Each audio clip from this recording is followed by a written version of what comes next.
আসসালামু আলাইকুম। সবাই কেমন আছো? আশা করছি ভালো আছো। আলহামদুলিল্লাহ, আমিও ভালো আছি। আজকে আমি আমরা দিয়ে সুন্দর একটা রেসিপি করব। দেখো বন্ধুরা, কত বড় বড় আমরা, আচারের রেসিপি। এখন আমি আমরাগুলো সুন্দর করে কেটে ধুয়ে নেই, তারপর আচার বানানোর সময় পরে দেখা হবে। সবাই প্রথম থেকে শেষ পর্যন্ত পুরো ভিডিও দেখে নিও। আমরাগুলো এভাবে কেটে নেব। রাইস আচার খাবো, এভাবে ছুলে নিলাম। এভাবে সবগুলো আমি সুন্দর করে ছুলে নেব।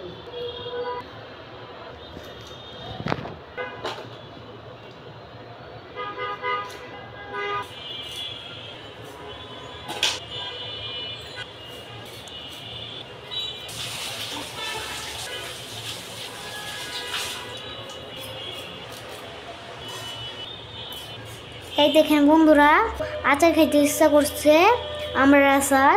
এই জন্য আমার নানি কাইতে এখন আমড়ার আচার বানাইতেছে। আগের ভিডিওতে আমরা আমড়া মাখা দেখাইছিলাম, আজকে আমরা আচার দেখাবো। আমি হলো ক্যামেরাম্যান।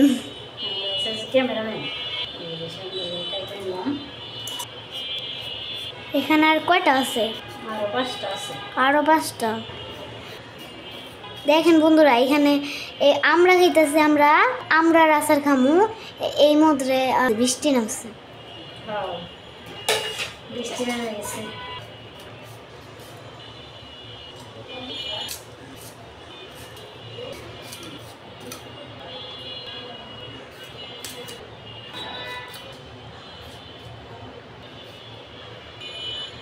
হাত দুইটা আমরা আছে, হাতের একটা শেষ।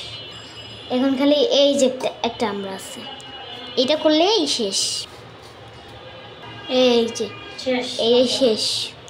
এই দেখেন বন্ধুরা, কি সুন্দর আমরা, কত সুন্দর আমরা এগুলো আমি সব ছুলে নিলাম।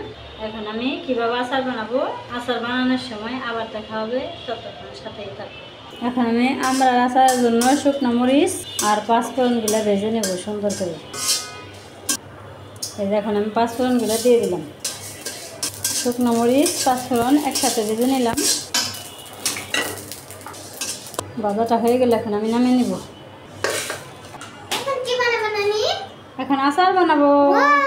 ওই যে পাঁচফোড়ন আর শুকনো মরিচ ভেজে নিছি। তোমার নানা ভাই দেখো আমরা দিয়ে শুকনো মরিচ কামড়িয়ে খাইলি। এখন দাও সরিষার তেল দিয়ে দিব, দাও তেল দাও। এখন আমি সরিষার তেল দিয়ে দিলাম। নড়াইছা এই করো, মুখাটা লাগাছে।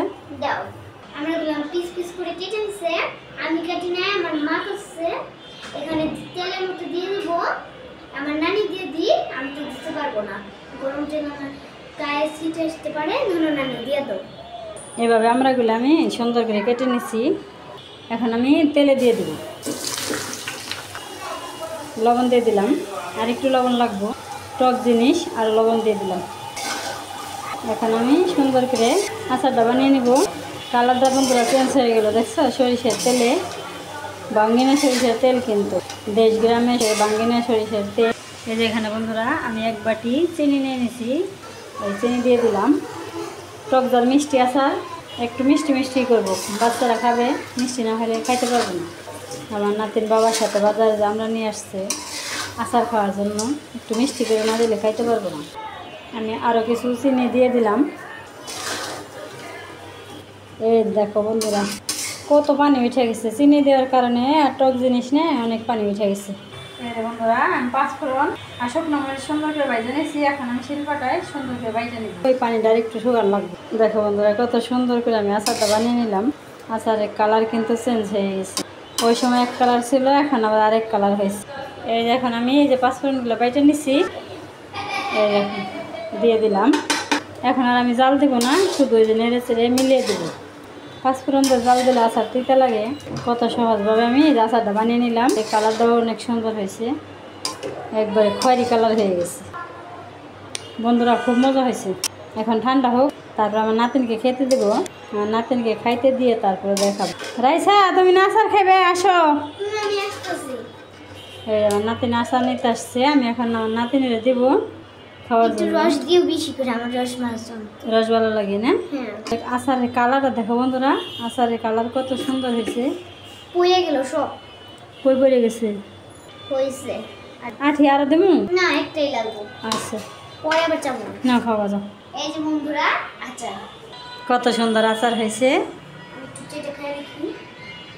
কেমন হয়েছে? দারুণ তো। অনেক মজা না? বলো বন্ধু, কিছু বলো।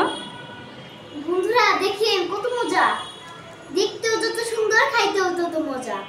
কেমন লাগছে, কালারটা কেমন হয়েছে কমেন্টে জানাবেন। একটু যদি ভালো লাগে একটা লাইক করে দিবেন। আজকের মতন এইখানে শেষ করা। আপনারা ভালো থাকবেন, সুস্থ থাকবেন। আল্লাহ হাফেজ। টাটা।